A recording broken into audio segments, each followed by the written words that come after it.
Hi, this is your history lesson today, so we're going to look at Alexander Graham Bell. Okay, so I'm just going to give you a summary of what's on here. So Alexander Bell was born in March in Scotland. He had two brothers. His father was a famous scientist. His mother was a piano player. He was homeschooled and he was known by his nickname Alec. Okay. So Bell was curious about the world from an early age, and he had a great ability to find solutions to problems. The family of his friend and his neighbour ran a flour mill. The mill was quite a slow process, if you like, at dehusking the wheat grains. So at only age 12, Bell built his first invention to solve the problem.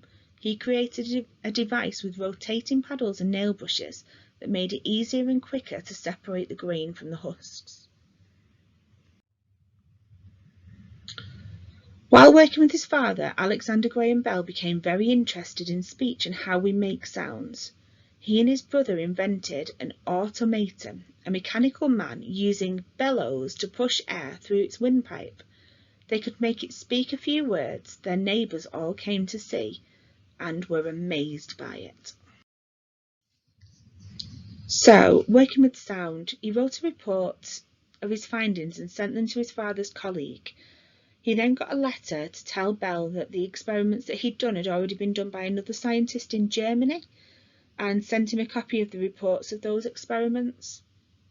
As you can imagine, he was very disappointed, and he started to concentrate on using electricity to transmit sound instead. So Alexander Graham's mother was deaf. Bell's father worked with deaf people and developed a system known as visible speech to show that different speech sounds are made.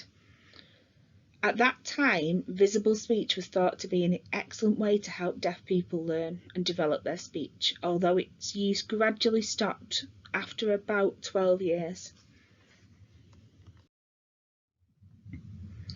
In 1871, Bell travelled to Boston in America to train teachers at the School for the Deaf. He then, in 1872, opened his own school for the deaf. His first class had around 30 pupils, including Helen Keller, who became the first deaf and blind person to earn a university degree. In the early 1870s, Bell was living and teaching in Boston, America. He spent years trying to develop a device to transmit the human voice over electrical wires. In 1874, he began working with Thomas Watson, a skilled electrician. Together, they continued experimenting and developing a way to transmit speech. On the 10th of March 1876, Alexander and Thomas were working in separate rooms. Bell made the first ever telephone call saying, "Mr. Watson, come here, I want to see you." Following this success, Bell began to demonstrate his telephone in a series of public shows. The Bell Telephone Company was set up. So, Alexander Bell was not the only person working on telephones during the 1870s. Several scientists claim that they had actually been the first to invent the telephone. One of those was called Elisha Gray. Luckily, Bell had filled in a patent for his telephone in February 1876. And that is a document that gives the inventor the right to prevent other inventors from making, using or selling the same invention. So later, Elisha felt that Graham Bell had stolen his ideas and then used them to get his telephone working. This had to be investigated by officials in the Patents Office. Bell's claim to be the first inventor of the telephone was eventually approved in March 1876, and Gray abandoned his claim. Bell had to continue defending his idea from other scientists who claimed they had thought of it first. As the telephone became more and more important, so Alexander Graham Bell became more and more famous. He received many awards, medals and honours for his invention. There are many museums and parks named after him, and Bell's house in America is preserved as an historic site. So without Bell, you would not have a phone today. He set up a centre for study and research into deafness, which is still active in Washington. Bell founded and became president of many societies, such as the National Geographic Society. The measures of sound, the bell and the decibel, are named after him.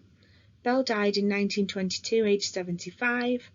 After his funeral, every telephone on the continent of North America was silenced as a mark of respect for him. Okay, so that was a lot of information. A lot of information. You might want to watch the video again. What I want you to do is write down as many facts that you can about Alexander Graham Bell. Now, what I don't want you to do is to go back and keep pausing the video and copy stuff down, because you're not going to remember things by doing it that way. I want you to re-watch the video if you need to. If you don't and you can remember things, write them down. I want you to think of at least 10 things that I've told you in that PowerPoint and write them down. You don't need to write loads of information. It could just be Alexander Graham Bell invented the telephone. Okay? So at least 10 things, please, and post them on Class Dojo.